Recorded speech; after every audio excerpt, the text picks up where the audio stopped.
자, 가게 되면 또 새로운 곳에 그것도 옛날에 교회에 있던 자리이기 때문에 기도로 쌓였던 것일 겁니다. 그래서 늘 더 우리가 함께 기도해서 새로운 성도들에게 하나님의 나라를 영접할 수 있도록 우리가 함께 한 마음으로 기도하겠습니다. 기도하는 시간이 되기를 주의 이름으로 축원합니다. 자, 오늘은 창세기 3장 또 마태복음 6장을 중심으로 하나님의 나라가 무엇인가를 제목으로 말씀을 나눌까 합니다. 자, 창세기 3장 20절로 24절 또 마태복음 6장 9절로 13절까지 우리 함께 봉독해 보겠습니다.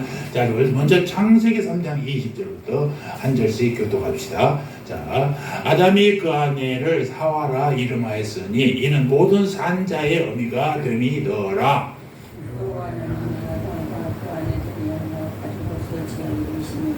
여호와 하나님이 가라사대 보라 이 사람이 선악을 하는 일에 우리 중 하나같이 되었으니 그가 그 손을 들어 생명나무 실과도 따먹고 영생할까 하노라 하시고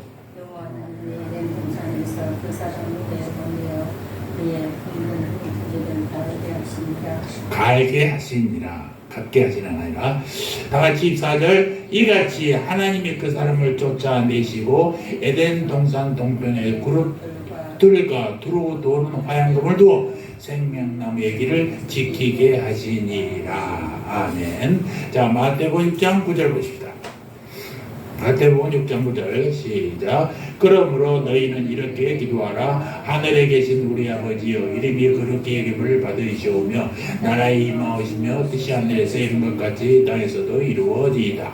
오늘날 우리에게 일용할 양식을 주옵시고 우리가 우리에게 죄 지은 자를 사하여 준 것 같이 우리 죄를 사하여 주옵시고 우리를 시험에 들게 하지 마옵시고 다만 악에서 구하옵소서. 나라와 권세와 영광이 아버지께 영원히 있사옵나이다. 아멘. 아까 얘기한 대로 우리 창세기 3장과 마태복음 주기도문 본문을 가지고 하나님의 나라는 무엇인가라는 말씀을 전할까 합니다. 우리가 지난주에 좀 어쨌든 간에 충격을 받았잖아요. 그래서 제가 기도하는 중에 버떡 정말로 우리가 하나님 나라 이 기본적인 것을 한번 다뤄봐야 되겠다 생각해서 이번 주에는 하나님 나라가 무엇인가 얘기할 것이고 다음 주에는 성경이 도대체 우리가 무슨 어떤 뭔가를 한번 알아보고 그 다음 주에는 그렇다면 복음이라는 것도 무엇인지 이 기본적인 거 우리 그리스도인들이 하나님 나라와 성경과 복음에 대해서 무엇인지를 한번 훑어보는 시간을 가져야 되겠다. 그래서 지난 주에 이 세 가지들을 다 지금 연구하고 준비를 하고 있습니다. 오늘은 먼저 하나님 나라가 무엇인가를 우리가 알아보는 시간으로 갖겠습니다. 좀 딱딱할 수도 있습니다. 재밌는 얘기는 아니고 좀 더 신학적이고 성경적인 내용이기 때문에 여러분들이 딱딱하고 재미는 없을지 모르겠습니다만 이런 좀 깊은 공부를 해야 여러분들이 머릿속에 더 많이 남게 되고 지식이 쌓이게 됩니다. 그저 예수 잘 믿으시오, 기도해야 됩니다, 성경 봐야 됩니다 이런 소리만 해갖고는요 되지가 않아요. 그래서 좀 더 신학적인 내용 깊이를 알아야 됩니다. 여러분 이 좋은 설교를 늘 많이 들으면요 이상한 설교 들으면요 맛이 뚝 떨어져 버려요. 그런 거 똑같습니다. 음식을 좋은 음식을 갖다 맛이 없는 것은요 맛이 없듯이 좋은 설교도 마찬가지예요. 그러니까 그저 그냥 큰 소리 치고 기도하시오, 말씀하시오, 전도하시오라고 많이 하는 것 같고는 차원이 좀 다르니까 제가 좀 여러분들이 좀 어렵더라도 이런 성경에 근거한 설교를 저는 늘 하고 있습니다. 자, 좀 서로의 길을 했습니다만은 자, 유대교에서는 성경만큼 중요하게 취급하고 있는 것이 탈무드라는 책이에요. 유대교의 탈무드에 보면 이런 책이 있어요. 하나님께서 사람을 창조할 때 그때의 그 모습을 기록해 놓은 게 있는데 뭐냐, 사람 속에는요 하늘과 땅의 요소들이 들어있답니다. 사람 속에는 이렇게 하늘과 땅의 요소가 있는데 첫째는 4가지 천사 같은 요소가 들어있고 또 한 가지는 4가지 동물적인 요소가 들어있대요. 자, 그럼 4가지 천사적인 요소는 뭐냐? 말을 할 수 있는 것. 또 우리 동물들은 소리를 내지만 우리는 말을 할 수 있잖아요. 그 다음에 지혜가 있어요. 이 지혜로 모든 코끼리 같은 큰 맹수 같은 사자들도 우리가 다룰 수 있지 않습니까? 이 지혜가 있다는 거예요. 그래서 또 곧게 서서 두 발로 걷는다는 것도 대단히 중요한 거거든요. 그리고 이 눈빛으로 감정을 전해줄 수 있는 것입니다. 그래서 말을 지혜, 직립보행, 눈빛, 이것이 천사 같은 요소랍니다. 그러면 동물적인 요소는 뭐냐? 그저 먹고 싸고 새끼 낳고 그리고 죽는 것, 이게 동물적인 요소예요. 이게 우리들이 다 들었잖아요. 틀린 말은 아니잖아요. 전혀 틀린 말은 아니에요. 맞는 거예요. 그런데 사람이 이 천사적인 요소를 사모하고 그렇게 살면 영원히 살게 되고, 그것을 잃어버리면 동물적인 삶을 살아서 그저 살았다 죽는 것이 그만이라는 것입니다. 물론 이것은 탈무드의 얘기니까 성경 얘기는 아닙니다. 그래서 뭐 그대로 믿을 필요는 없습니다만 상당히 재미있는 얘기잖아요. 여러분, 천사적인 요소로 살면은 하늘나라 가고 영생을 하는 것이고, 그렇게 천사적인 요소를 잃어버리고 동물적으로 살면 그저 태어나서 먹고 살고 죽으면 것이다 라는 것입니다. 우리가 중고등학교 때, 고등학교 때 배웠던 파스칼이라는 철학자 있어요. 이 사람 뭐냐? 인간을 천국과 지옥의 중간적인 존재다라고 했어요. 그래서 천국에 사는 사람들, 천사들, 그리고 지옥의 악마들, 여기 중간이 인간들이다라고 얘기했어요. 이게 좀 의미가 있잖아요. 우리 마음에는요, 천사 같은 마음도 있고 동물적인 마음도, 악마 같은 마음도 있어요. 그래서 이 말도 좀 우리가 시인할 수 있다라는 생각을 해봤습니다. 그런데요, 우리 중 많은 사람들이 하나님의 나라의 요소가 아닌 동물적인 동물적인 것들, 그런 현실적인 것들에 빠져 있는 경우가 많다는 것입니다. 참으로 슬프고 안타까운 일이 아니겠습니까? 우리는 하나님 나라에 대하여 더 많이 알고 더 깊이 생각해야 될 줄 믿습니다. 자, 하나님의 나라는요, 영어로 킹덤, 하나님의 왕국입니다. 왕국은 왕이 지배하는 영역이죠. 제가 나라의 세 가지 구성 요소를 얘기했어요. 국가, 나라의 구성 요소는 먼저 뭐가 있어요? 땅이 있어야 되겠죠. 그 다음에 국민이 있어야 되겠죠. 그 다음에 주권이 있어야 돼요. 우리나라는 주권이 어디에 있어요? 국민에게 있어요. 우리나라 헌법 제1장 1조에 보면 대한민국은 민주공화국이다 라고 적혀 있어요. 요즘에 그 이상한 사람들이 자유민주공화국이라고. 아니요, 헌법에는 민주공화국 분명히 있어요. 자유민주라는 얘기는 그 5번째 나옵니다. 그러니까 뭐든지 성경대로 해야 맞는 것입니다. 요즘에 그 뉴라이트라는 사람, 라이트가 오른쪽이잖아요. 우파.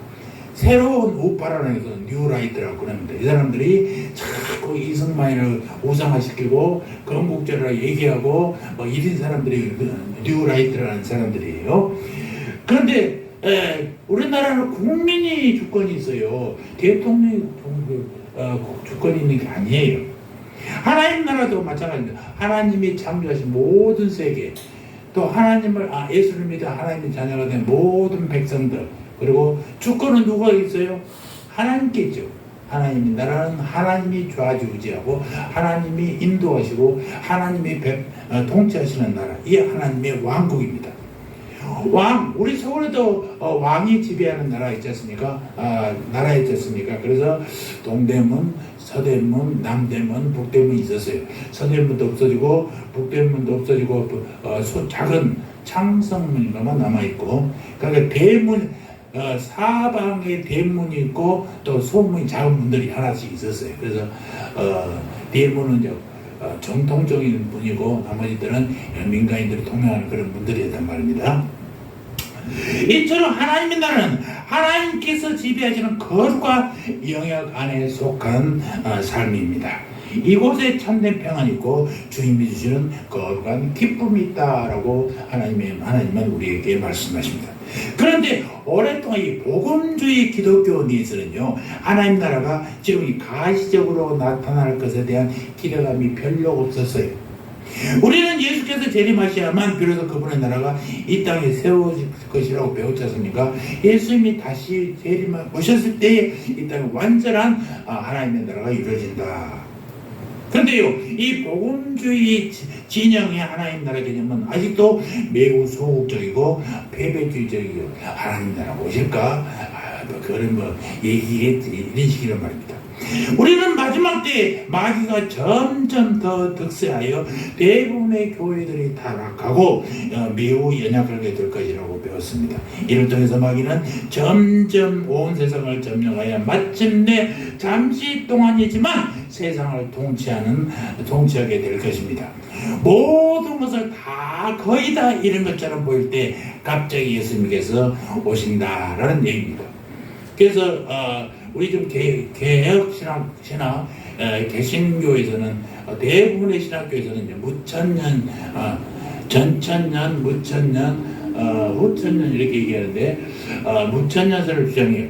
무천년은 천년의 고난이 없다는 게 아니라 예수님이 오셔서 예수님이 다시 오시는 그날까지를 우리가 천년이라고 합니다. 천년이란 세월이 달리 있는 게 아니라 지금이 천년의 시기다라고 얘기하고 있는 것입니다. 지난 20세기의 교회는요, 미국에서 크게 유행했던 세대주의가 유행을 했어요. 그래서 세대주의는 어떠냐, 하나님 나라에 대해서 아주 수동적이고 외소하고 폐부적인 관점에서 생각하고 훈련을 받아왔던 것이 세대주의예요. 우리는 이 세상에 악이 증가하는 것을 하나님이 허락하신 뜻으로 여기도록 가르침을 받았고, 사탄이 점차적으로 모든 것을 접수할 것이라는 가르침을 받아왔어요. 우리가 할 수 있는 최선은 흑암이 온 땅을 덮기 전에 이 약한 세상에서 가능한 한 많은 사람들을 구원하고 애써야 된다라는 것입니다. 그러나 이제 우리는 역사적으로 우리 선조들이 믿어왔던 것처럼 전투적이고 승리에 찬 마지막 시대의 교회를 꿈꾸면서 이를 위해서 진군해야 하는 것입니다. 18세기, 19세기 미국의 대각성 운동을 비롯해서 모라비안 교도들, 또 종교 개혁자들, 그리고 청교도들 모두 승리하는 교회관을 굳게 붙잡고 있었어요. 마지막 때 큰 갈등이 오겠지만은 그 시대는 패배의 시대가 아니라 모든 장애를 무릅쓰고 하나님의 나라가 진군하는 그런 시대가 될 것이라고 그들 모두는 확신하고 있다는 것입니다. 환난과 갈등은 예수 그리스도의 재림의 날까지, 그날이 점점점 가까워지고 있을 때까지는 환난이 심각해지겠지만, 그들은 마지막 시대에 교회가 주님의 이름으로 많은 땅을 정복하고 전 세계적인 대추수를 하게 될 것을 기대했던 것입니다. 그때까지 이 땅에서 우리의 주된 임무는 뭐냐? 우리 그리스도인들의 주된 임무는 하나님의 나라를 힘차게 진군시키는 성령님과 동행하는 것입니다. 하나님 나라는 먼저 우리 안에 형성돼야 돼. 내가 하나님 나라가 되어야 둘이 모이고 셋이 모여서 하나님 나라가 되는 것입니다. 그런 후에 그 나라가 우리를 통해서 밖으로 흘러가고, 그러므로 우리는 이 나라를 더 알아야 되고 이 나라의 권세와 능력을 더 받아야 된다는 것입니다. 오늘 말씀은 알렌 빈센트 목사의 Heaven on Earth, 지구상의 하늘이라는 책을 보고 거기서 많이 발췌해서 했던 내용입니다. 그래서 좀 어렵지만, 아까도 얘기했지만 좀 어려운 얘기지만, 하나님 나라가 어떤 것인가 좀 시각을 좀 넓히는 그런 지식을 얻기를 바라고, 그 나라의 권세와 능력에 대한 우리의 믿음이 더욱더 견고해지기를 주의 이름으로 축원합니다. 자, 그러면 도대체 하나님의 나라는 무엇이냐? 창세기 2장을 한번 볼까요? 창세기 2장 8절.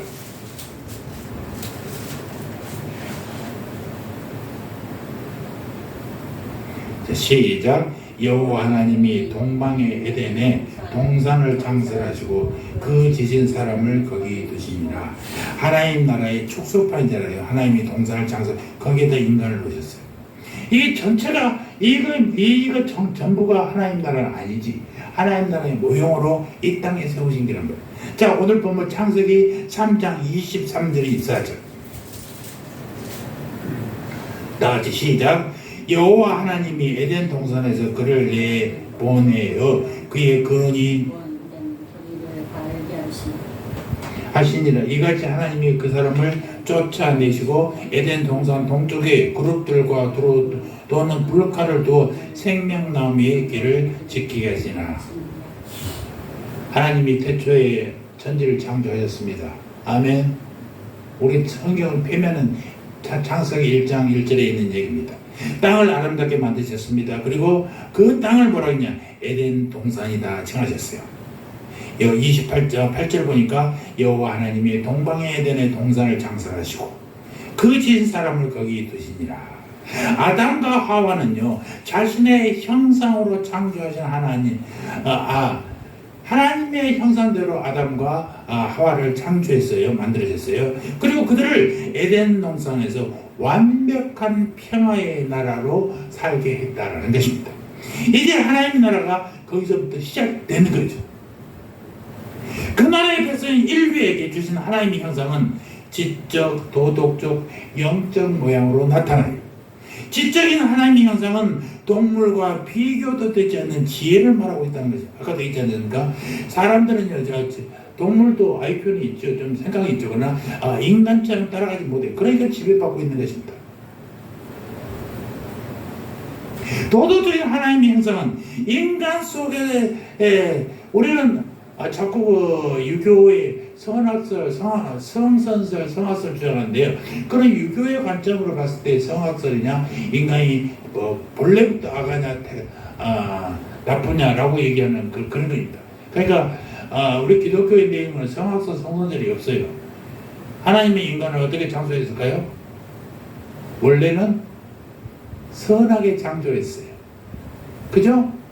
그들에게 죄가 들어와서 마귀로 인해서 죄가 들어와서 죄인에 의해서 악하게 됐어요.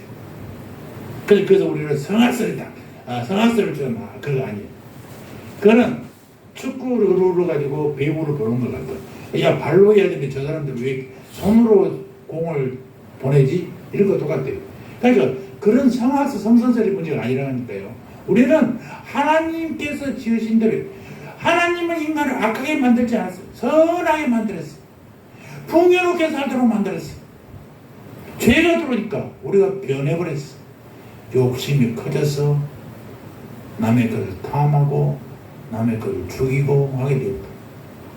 심각한 문제다. 제가 여러분들에게 늘 얘기하듯이 창조의 질서 얘기하지 않습니까? 하나님이 아담과 하와를 만드시고 뭘 했느냐? 두 가지 했다고 그랬잖아요. 첫째는 피조물들을 다스려라. 내가 이렇게 만들어 놓은 것 모든 것들, 물도 잘 주고 꽃도 피게 하고 동물도 죽지 않게 관리하고 너희들이 편리한 대로 잘 이용해서 잘 발전시켜라. 성경에서 그 정복하다라는 얘기를 잘못 해석해서 막 징기스칸이 말 타고 힘으로 정복하는 그런 정복이 아니에요.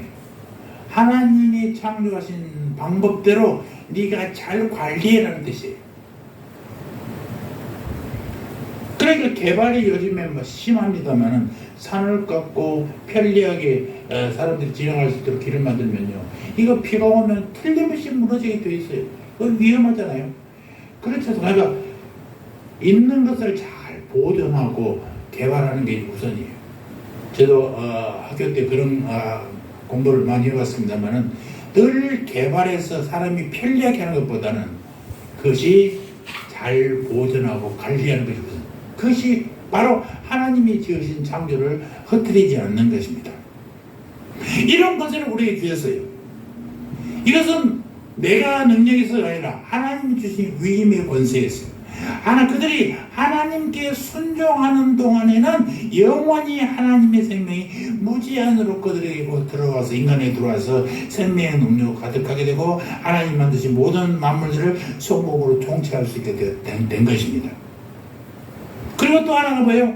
이 피조물을 관리하다가 피조물을 지으신 조물주 하나님을 찬양하라, 예배드리라 이거예요. 그래서 우리는 하나님의 품에 안기 전에 안겨서 평화를 누리면서 주님을 찬양했습니다.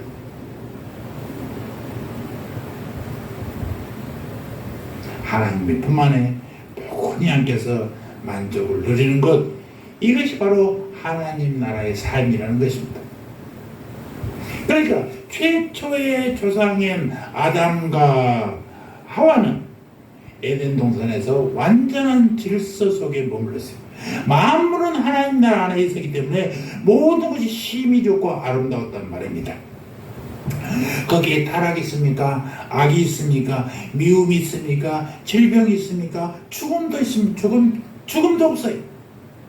문자 그대로 파라다이스 낙원이, 하나님의 원수인 사단은 그 나라 밖에 쫓겨났어요. 들어올 수가 없었어요.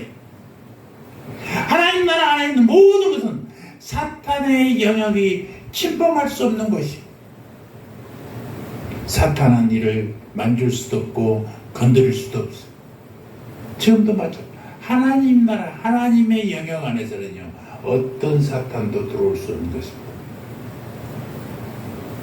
오늘도 잠깐 설교 드리니까 목사님 잠깐 너무 강조하다 실수했어. 마귀가 하나님의 나라에 하나님의 말씀을 변개시킨대. 아니요, 하나님의 나라를 절대 변개시킬 수 없어요. 마귀가 하나님의 나라가 시행되지 않도록 자꾸 방해하는 거지, 말씀을 변개시킬 수는 없어요. 하나님의 능력은 여전히 유한한 거예요. 우리로 하여금 자꾸 그 말씀을 따르지 않도록 만드는 것이지, 그 말씀이 변개되지 않은 거예요. 누가 하나님의 말씀을 변개시킬 수 있어요? 변개시킬 수 없어요. 여러분, 그런데 어떻게 에덴 동산이 이런 낙원이 파라다이스가 잃어버렸느냐 이 말입니다.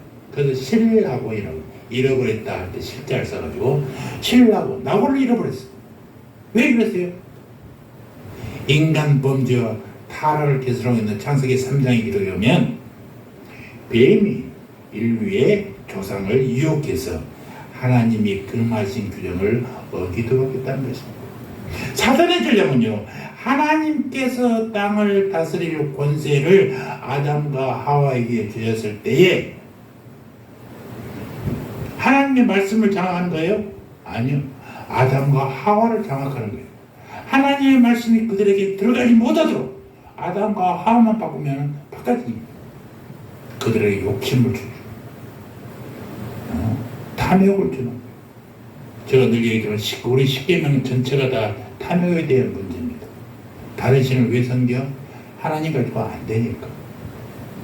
남의 것을 왜 훔쳐? 이것으로 부족하니까. 왜 간음을 해? 이 여자 갖고는 만족할 수 없으니까. 다 욕심이에요. 그만큼 죄가 들어온 것은요, 탐욕이 들어오고, 탐욕은 배려나 순종이나 이런 것을 못하게 만들어요.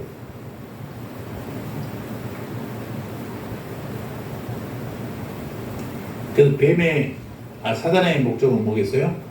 하나님의 말씀을 변개시키는 것? 아니에요. 하나님의 말씀을 받아서 순종으로 살아갈 사람들을 마음을 바꾸는 거예요. 자꾸 그들을 유혹해.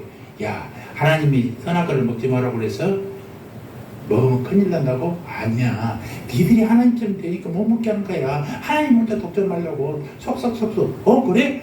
내가 저걸 먹으면 진짜 하나님처럼 내 눈이 밝아질까? 호기심 갖게 되지. 자꾸 꼬셔서 말이죠. 하나님의 통치에서 우리 벗어나게 만들어요.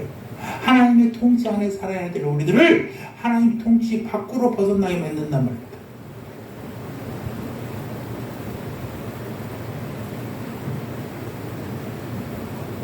하나님의 통치 안에 살아야 될 우리를 통치에서 살짝 빼가지고 야, 여기 사니? 여기만 좋은 게 아니야. 저 밖에서 사는 더 아름답고 더 좋은 거야. 자꾸 꼬셔.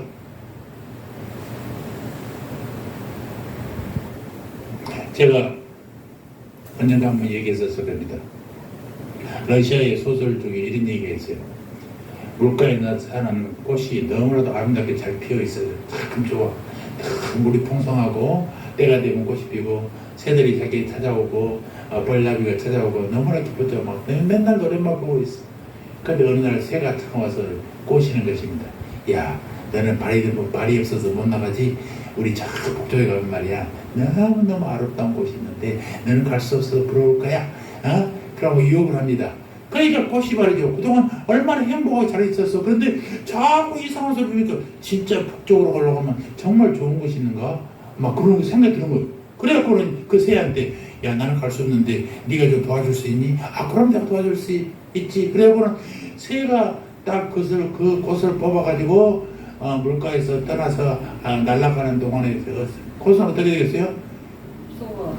시들어 바짝 말라고 죽어버렸다는 것입니다. 그게 왜 그랬어요? 탐욕. 꼭 이런 거예요. 에덴 동산에서 잘 살고 있는 우리로 하여금 자꾸 벗어나게. 야, 여기가 최고 좋은 것 같지? 저쪽은 더 좋아. 하나님 나라를 벗어나봐. 꼬시는 것입니다. 그래서 하와가 그 다음에 아담이 이 거짓말을 듣고 타락했잖아요. 하나님 나라에서 나와서 독립적인 존재가 되면 잘 사는 것 같아. 뽑힌 꽃이 말이죠. 새에 물려서 날아갈 때 기대감이 있었지만 어떻게 갈수록 말라 비틀어진 것 똑같은 것입니다.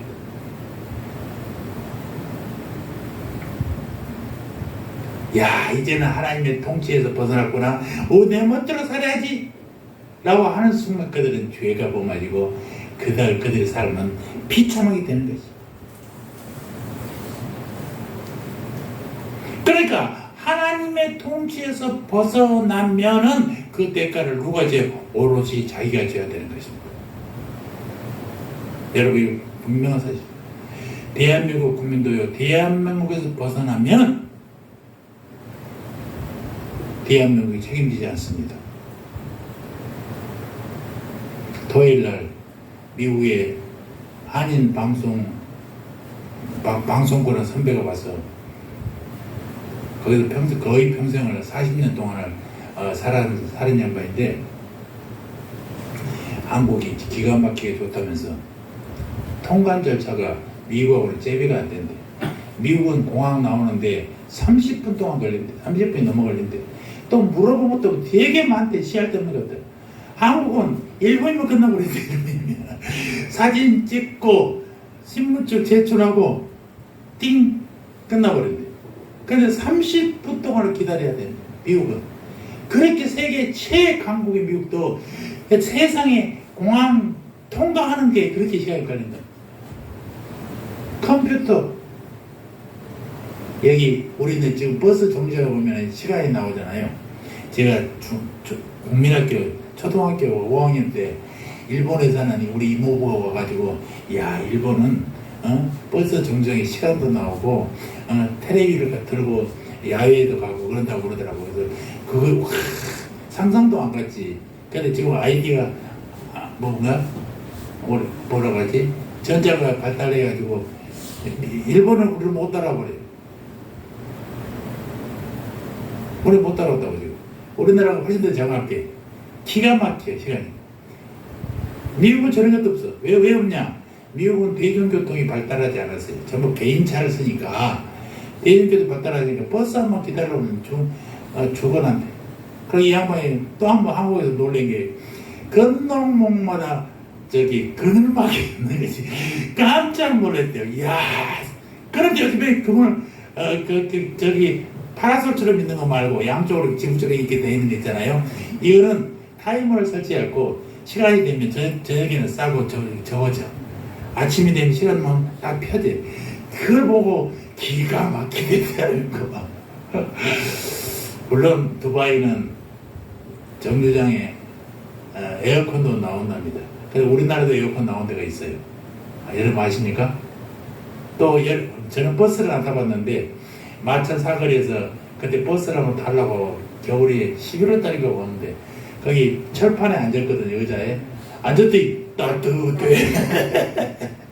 거기에 핸드폰 충전하고 코드도 들어있어. 잭도. 이야, 참 이게 보통이 아닐 거예요. 이런 나라에 사는 걸 여러분 자랑스럽게 여기시기 바랍니다. 뭔 얘기하다 우리나라 얘기를 해봤습니까? 딱딱해서 좀 예열을 들려다가 좀 그렇습니다.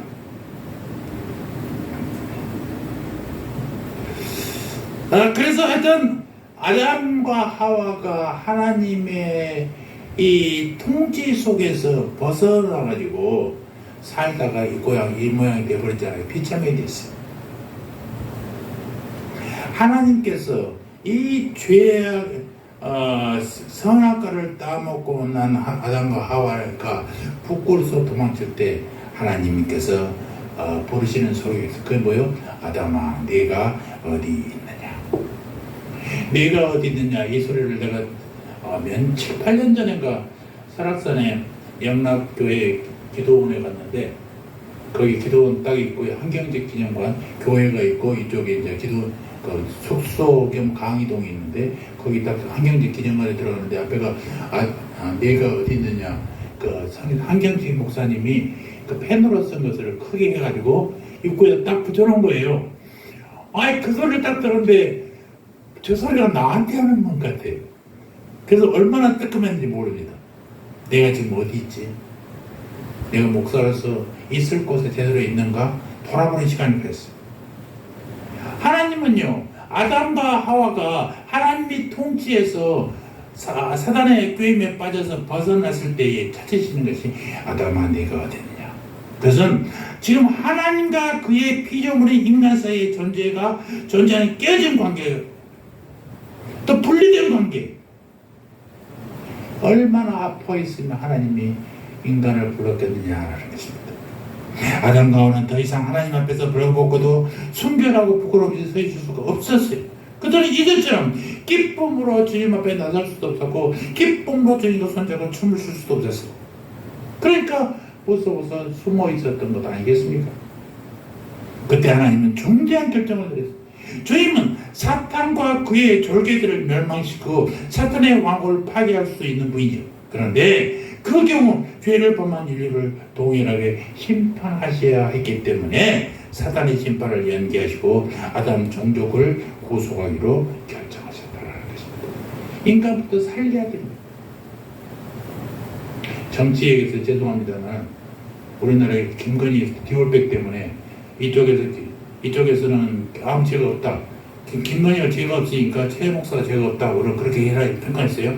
김건희 쪽에서 최 목사 쪽에서 그쪽에 무슨 심의행 하잖아요.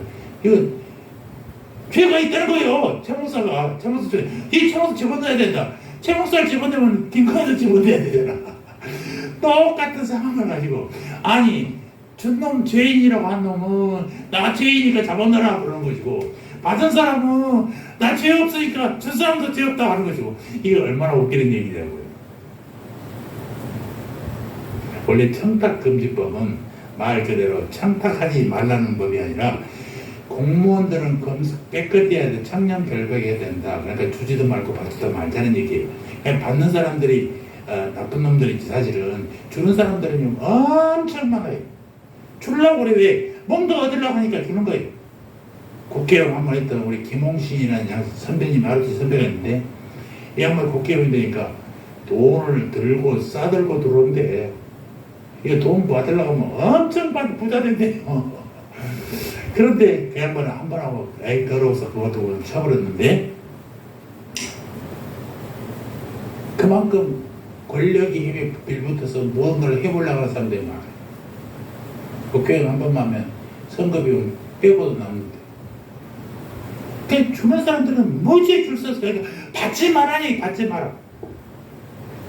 청탁을 금지하지 말라는 게 아니라 청탁하는 걸 전혀 받지 말라는 것이 더 중요한 문제.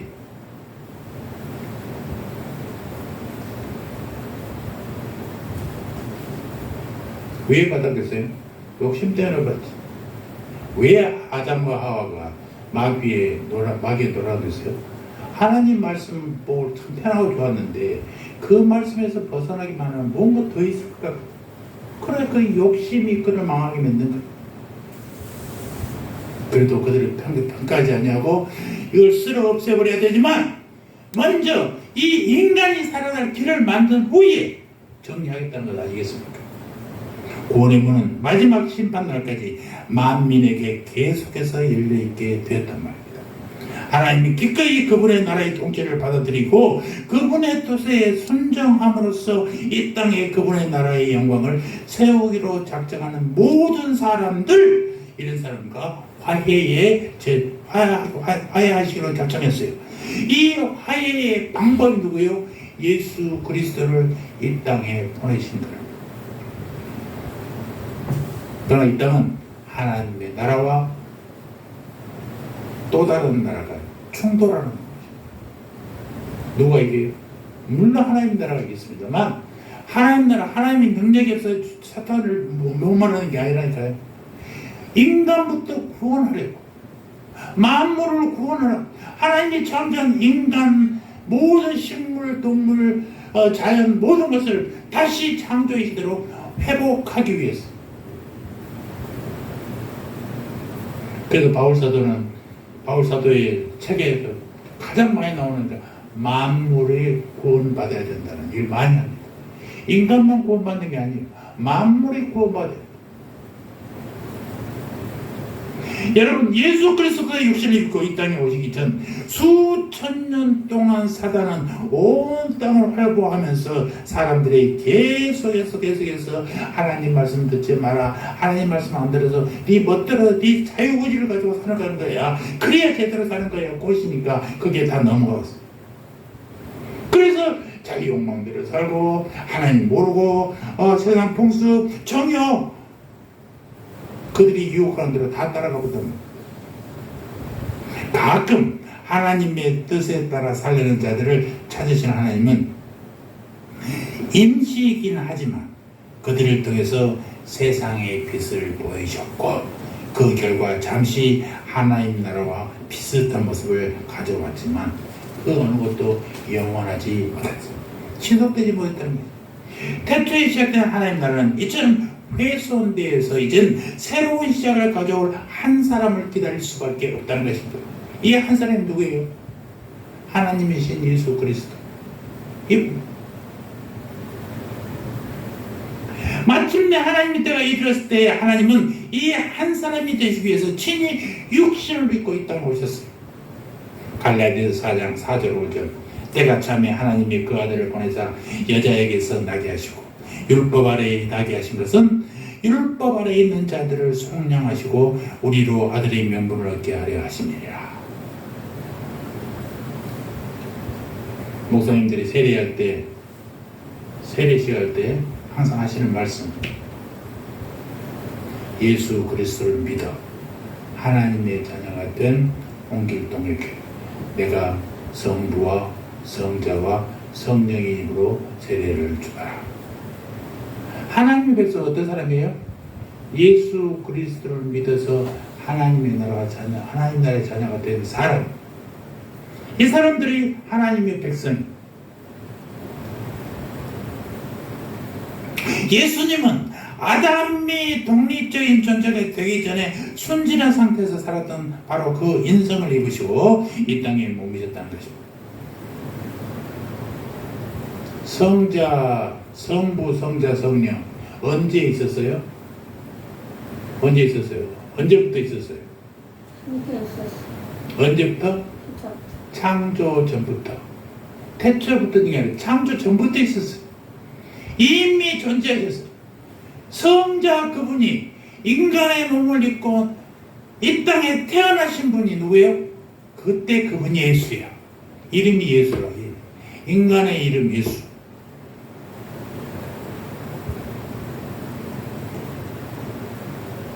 그분이 그대로 성자의 모습으로 인간의 몸을 입고 태어나.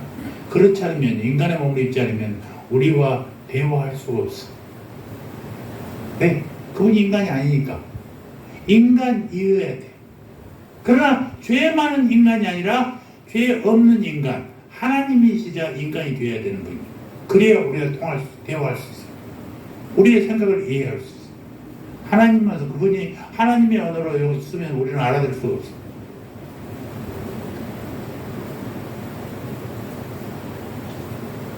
그래서 하나님께 그분이 사람의 몸을 입고 사람을 통해서 사람의 몸을 입고 이 땅에 태어났습니다. 왜 오셨어요? 인간의 죄를 근본적으로 끊어버리려고. 그런데 방법은 어떤가요? 남자의 씨에서 태어난 게 아니라 하나님의 성령에서 태어난, 여자의 몸에서 태어나더라도 남자의 씨로 태어난 게 아니라 하나님의 성령으로 태어난다. 모든 의를 이루시기 위해서 예수님은 인성의 한계 가운데 서야만 했는 것입니다. 비록 온전히 하나님이셨지만 자기의 신성한 능력에서 신성의 능력에서 사는 것이 아니었어요. 하나님의 인간으로서 살았다는 거죠. 그분이 이 땅에서 마지막 순간까지 아버지 하나님의 뜻을 절대적으로 의지하고 이에 절대적으로 순종하고 자신을 성령님께 온전히 드리면서 살았던 분이었습니다. 예수님은 자신의 온 삶을 하나님 나라 안에서 살기로 결단하셨습니다. 한순간이라도 결코 독립적인 존재가 되지 않으셨고 그 나라의 통치와 능력을 떠나지 않으셨단 말입니다. 그 결과 악한 자, 사탄은 그분의 인생을 결코 터치할 수가 없어요. 여러분, 이처럼 첫사람 아담의 삶과 예수님의 삶은 어떻게 달랐어요? 두 분의 삶의 가장 큰 차이는 자신의 삶에 대한 하나님의 통치에서 그들이 가졌던 결단에 있는 것입니다. 예수님은 아버지 하나님을 전적 의지하고 순종하고 아버지 하나님의 뜻을 살도록 살았고, 첫사람 아담은 어떻게 했어요? 하나님의 뜻에서 살았지만 결코 사단의 유혹에 빠져서 하나님의 통치에서 벗어나 버렸단 말입니다. 이 차이. 마지막 아담이신 예수 그리스도로 말미암아 이 땅에 하나님 나라가 새로이 시작된 것입니다. 그래서 예수 그리스도가 이 땅에 태어난 시기가 뭐요? 하나님 나라가 이 땅에 시작되는 시점인 것입니다. 예수님이 다시 부활해서 이 땅에 오실 때가 이 땅의 마지막 천년 고통은 끝나고 진짜 하나님 나라가 이루어지는 순간인 것입니다.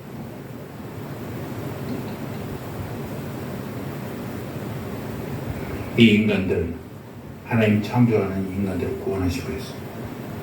죄 없으신 분, 죄를 대신 지시고 어린 양처럼 우리의 죄를 대신 갚으셨던 것입니다. 사랑하는 성도 여러분, 예수님은요, 요한복음 1장 29절 표현대로 세상 죄를 지고 가는 하나님의 어린 양으로 있었던 것입니다. 우리의 죄를 대신 감당하려고. 우리가 인간들이 말이죠, 동물 죽여서 동물의 피로 회개받는 것은 제한이 있어. 이걸 예수님의 보배로운 피로 완전히 씻기 위해서 직접 오십니다. 그분의 삶의 또 다른 목적은 하나님 나라를 생생하게 보여주는 거잖아요. 공생의 초기부터 예수님은 하나님 나라를 전파하셨고 그 나라를 가르치시고 보여주고 하는 시간과 소고를 아끼지 않으셨어요. 그래서 늘 하나님 나라가 아픈 사람이 있습니까? 없어요. 하나님 나라에 온전하지 않은 사람이 있습니까? 없어요. 그래서 고치기 시작한 거예요. 병을 고치는 것입니다. 주님은 미래적인 하나님 나라에 대해서도 말씀하셨지만 오히려 현재적인 하나님 나라에 대해서도 많은 강조를 하고 있는 것을 우리는 마태복음, 요한복음, 마태, 마가, 누가, 요한복음 보면은 사복음서를 보면 잘 알아듣지 않습니까? 예수님의 잃어버린 자들에게 회개에 더불어 독립적이고 자기 주도적인 삶에서 돌아와서 주님 품 안에 하나님의 통치 아래 살도록 에덴 동산에서 통치받고 살던 그 뜻을 살도록 하는 것입니다. 이것은 그들이 자신을 즐겁게 하는 삶을 버리고 이젠 대신 예수님처럼 사는 것을 의미한다는 것입니다. 그들은 절대적으로 아버지 하나님께 순종하고 그분을 의지하는 삶을 살아야 되는 것입니다. 일단 회개하기로 결단하고 주님께 나오면 십자가 보혈과 부활의 능력을 통해서 그들의 모든 죄를 사하시고 사탄의 권세에서 완전히 자유롭게 되는 구원을 주님은 허락하신다는 사실입니다. 여러분, 예수님은요 하나님 나라에 대해 말씀하신 것이 아니에요. 주님은 친히 하나님 나라의 권세와 능력을 나타내신 분이에요. 말만으로 해결한 게 아니라 직접 보여주고 가르치신 분이에요. 고린도전서 4장 1절, 하나님의 나라는 말에 있지 않냐고 오직 능력에 있습니다. 말로만 가르치지 않아요. 보여주는 거예요. 12제자를 놓고 강의실에서 강의했습니까? 강의하지 않아요. 다리고 다니면서 직접 보여줘. 병을 치유하고 이적을 행하고 하나님 나라를 보여주는 거지. 강의보다 시청각 교육이 훨씬 더 중요하잖아요. 시청각보다 더 중요한 건 현장 가서 직접 가서 보는 것보다 좋은 게 없어요. 주님의 공생의 사역 중 가장 많은 부분을 차지했던 것은 주님께서 능력으로 귀신을 추방하는 것, 병들을 고치는 것, 능력을 행하심으로써 함께하는 무리들에게 야 진짜 하나님의 아들이구나, 하나님 나라를 직접 보여주시는 거죠. 그리고 예수님 제자들에게 이 위대한 능력을 전수하셨잖아요. 마태복음 10장 1절 보니까 예수께서 그의 12제자를 부르사 더러운 귀신을 쫓아내며 모든 병과 모든 악한 것을 고치는 능력을 주시니라. 아멘. 아멘. 사도들과 초대교회 성도들을 통해서 나타냈던 하나님 나라의 권세와 능력은 이제 오늘 우리에게까지 확장돼서 우리 또한 예수의 이름으로 믿음으로 이 능력을 행할 수 있게 되었다라는 것입니다. 마가복음 16장 17절, 믿는 자들에게는 이런 표적이 따르리니 곧 그들이 내 이름으로 귀신을 쫓아내며 새 방언으로 말하며 뱀을 집어올리며 무슨 독을 마실지라도 해를 받지 아니하며 병든 사람에게 손을 얹은 즉 나으니라 하시니라. 믿는 모든 자에게 주님께서 주신 이 위대한 약속이 성도 여러분들에게 이루어지기를 축원합니다. 아멘. 우리 사모님께서도 이런 능력을 가지고 계셨어요.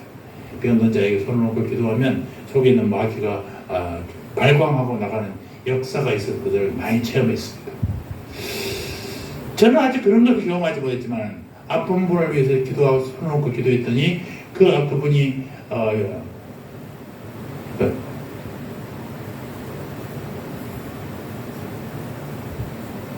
병이 유익관절, 유익관절이 있나? 그것이 뭐지?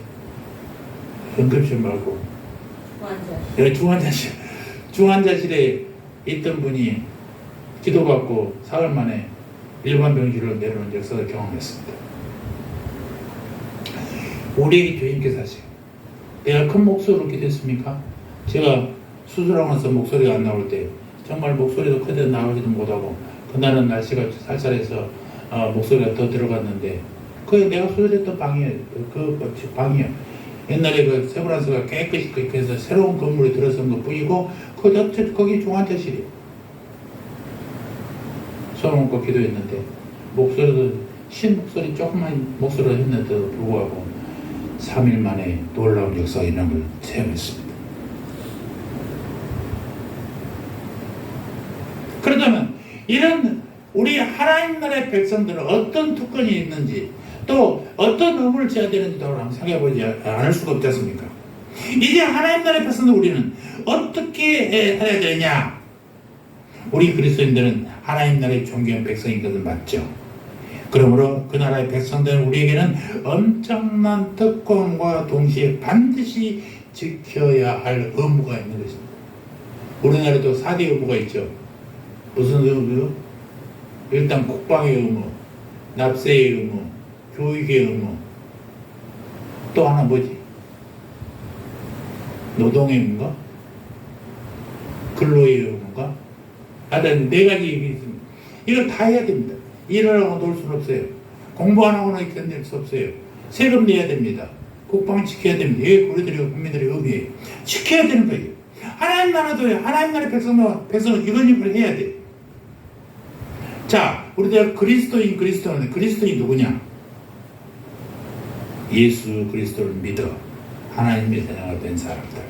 예수 그리스도를 믿어 그분의 십자가 고난과 부활을 통해서 하나님 나라를 새로이 건설하려고 하는 사람들, 그리고 예수님을 자신의 영원한 주님으로 영접한 자들. 그래서 그리스도인들은 하나님 나라의 복을 믿고 회개함으로써 실제로 하나님 나라에 들어가는 자들인 것입니다. 여러분 신약 성경의 모든 기자들과 전도자들이 하나님의 나라라는 주제에 부여한 우선순위에 좀 주목하시기 바랍니다. 그들은 언제나 예수님과 더불어 하나님 나라를 전했습니다. 이 하나님 나라라는 용어도 성경에 나왔지만 예전에 다 이것을 한문으로 써서 천국, 천당 이렇게 얘기했어요. 천국, 천당 하면요 자꾸 하늘의 어느 부분을 생각하는 거예요. 그래서 30년 전쯤에 3, 40년 전쯤에 좀 용어가 바뀝니다. 하나님 나라에 대한 개념이 바뀌는 거예요. 하나님이 통치하는, 그러니까 천당 천국은 우리가 죽어서만 가는 것이었어요. 하나님 나라는 하나님이 통치하는 나라, 하나님의 백성들이 하나님의 주권 아래 살면 하나님 나라예요. 이 하나님 나라는 우리가 죽어야만 합니까? 지금도 만날 수, 하나님 나라를 누릴 수 있다니까요. 그래서 교회를 제가 항상 얘기하지 않습니까? 교회는 하나님 나라의 모델 하우스다.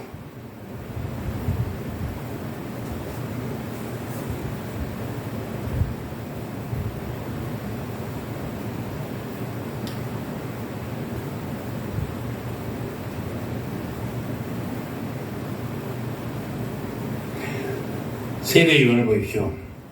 유대 광야에 나타나서 백성들에게 외친 그의 최초의 말씀은 회개하라 천국이 가까웠느니라. 예수님과 세례 요한이 몇 살 차이인지 아십니까? 6개월. 6개월 먼저 났어요, 요한이.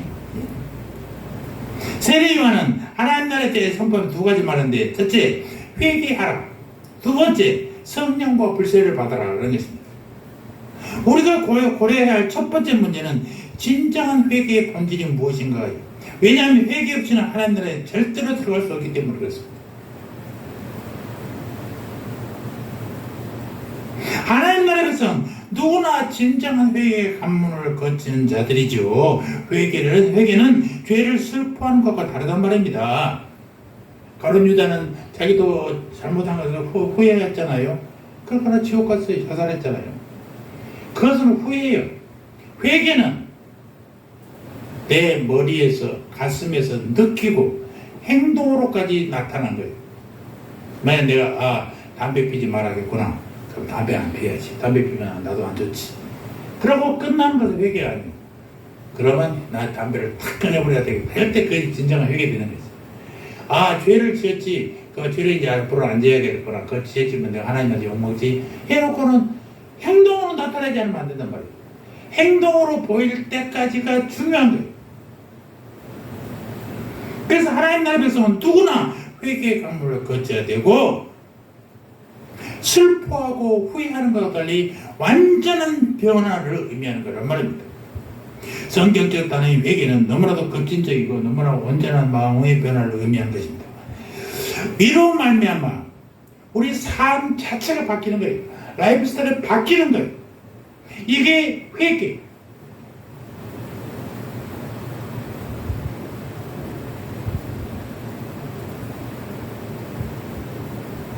여러분, 하나님 나라에 들어온 자들만이 하나님 나라 공동체와 하나님 나라의 교회를 나올 수 있어요.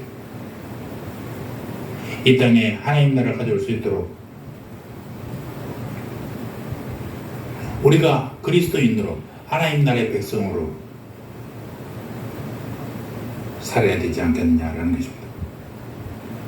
하나님이 가지신 큰 문제를 바로 이것이요. 사탄도 진정한 의미에서의 문제가 될 수 없어요. 우상의 세력이나 타종교의 도전도 진정한 문제가 아니에요. 주님에게 있어서의 중요한 도전 뭐냐?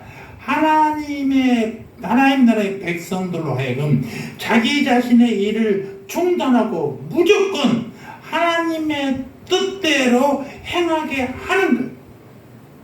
잘 살고 못 사는 문제가 아니라 네가 네 독립적으로 사는 게 중요한 게 아니라 하나님의 통찰에 들어오는 거예요. 이게 중요하다니까요. 우상 이것도 중요한 게 아니에요. 결국 그들은 다 없어질 것인가. 우상에 빚지 말거나 하나님 나라 통찰에 들어오는 거, 이게 중요해요. 무조건적으로 주님의 통찰에 들어오는 것.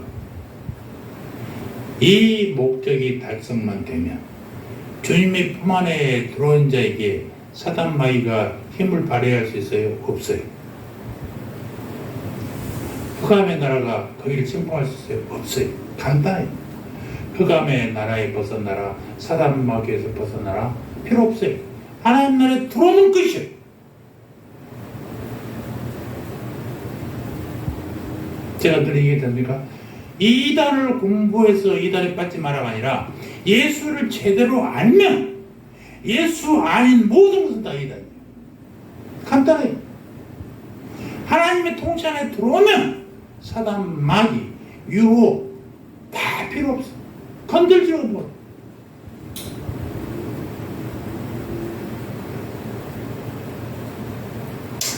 이 시간 제가 몇 가지를 여러분 질문할 테니까 여러분들이 하나님 나라의 백성답게 살고 있는지 한번 머릿속으로 대답하면서 점수를 매기시기 바랍니다. 첫째, 나의 매일의 삶에서 실제로 결정자는 누구인가? 나인가 하나님인가? 또 나는 시간을 어떻게 쓰고 있는가? 내 시간 내 멋대로 쓰고 있는지 하나님을 위해서 쓰고 있는지. 나의 직업은 어떤 것인가? 내가 찾아서 한 것인가? 하나님이 주신 직장인가? 돈은 어떤가? 11조와 다른 헌금을 하나님께 드릴지 모르겠지만 그 나머지 돈은 어떤 것인가? 하나님이 주셨을까? 내가 주셨을까? 재미있는 것은요, 11조는 월급 받은 것만 11조예요. 만약에 나라에서 노인연금 33만 원인가 제가 오더라고요. 11조 해야 될까요? 안 해야 될까요? 해야죠. 나는 하는 사람을 보지를 못했어. 목사님도 안 해요? 나는 하지. 근데 성도들이 하는 사람을 못 봤어. 우리 박 집사님만 헌금해. 다른 사람들은 월급 받은 것만 수입이라 생각해. 남이 나한테 후원금을 10만 원 했으면 만원 헌금해야 될까요? 안 해야 될까요? 해야지. 당연히 해야지. 제가 존경하는 목사님은 아이들을 만나면 꼭 1,000원짜리 신권을 줍니다. 그래서 1,000원 용돈 주면서 100원 헌금 11조야. 그러고 꼭 가르쳐요. 이렇게 미국에서 온 목사님이 2달러짜리 주더라고. 나는 2달러가 이거 기념으로 갖고 있는 줄 알았더니 진짜 쓸 수 있다면서요. 2달러 주는 거예요. 2달러. 2달러 해봐야 뭐 2,000원, 3,000원 밖에 안 되는데 그걸 왜 주신지 아십니까?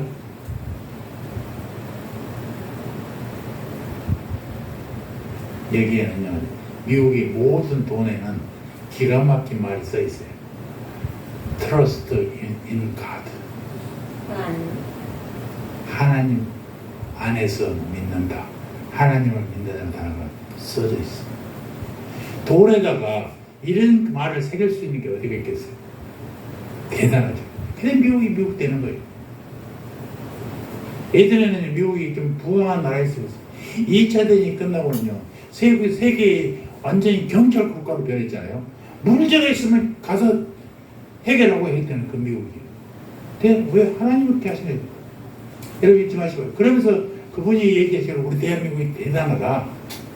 지금 경제 우리가 6인가 GNP로 그런데요. 우리 밑에 뭔지 아십니까?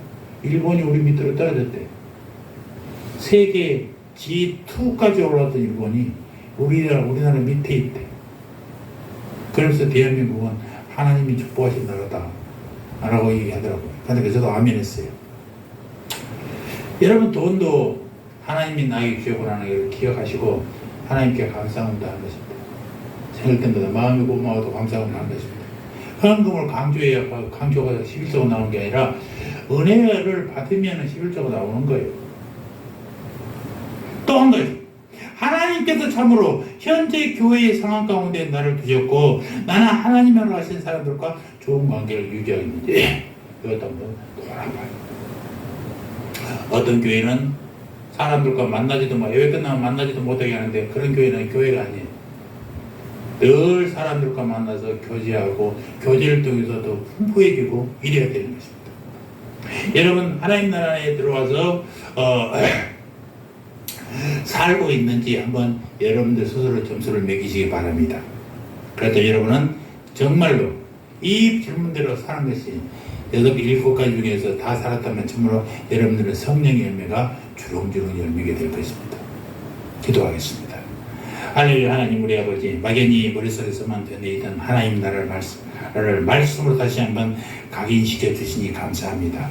태초에 시작된 하나님의 나라, 예수 그리스도의 성육신 십자가와 부활을 통해서 하나님 나라가 새로 시작하고 우리로 그리스도인 하나님 나라의 존귀한 백성 되게 하시어 하늘 백성의 특권과 의무를 가지게 하시니 감사합니다. 주님의 죽으심과 부활하심을 삶으로 고백하며 이웃들에게 전해 하나님 백성의 수를 늘린 일에 우리 모두가 사용되게 하여 주시옵소서. 감사합니다. 예수님의 이름으로 기도합니다. 아멘.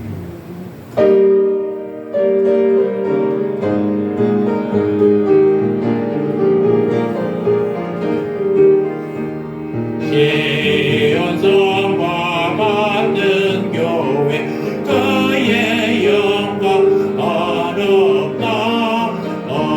어렵하신 말씀대로 저같이 세웠다. 반석 위에 세운 교회 언덜자가 넣으랴. 모든 원수 애원사도 아무건 심었도다. 생명샘이 솟아나와 모든 성도 마시니 언제든지 홀로 넘쳐 어적함이 없도다. 이런 홀로 가니 목마른 자너버려. 저의 은혜 엄정하여 넘치고로 넘친다. 주의 은혜 내가 받아 시온 백성 되는데 세상 사람 비방해도 저를 찬송하리라. 세상 어때 모든 영광 안지맞게 만드니 주의 자녀 악을 보고 영원 복음하도다. 아멘. 이제는 우리를 하나님 백성 삼아주신 우리 구주 예수 그리스도의 은혜와 하나님 우리 아버지의 사랑과 성령 하나님의 내주 인도 역사 교통하심이 우리를 땅 끝까지 삶의 끝까지 복음 전하며 충성하기를 따지마는 고개 숙인 주님의 백성들 머리 위 이제부터 영원토록 영원 무궁토록 함께 있을지어다. 아멘.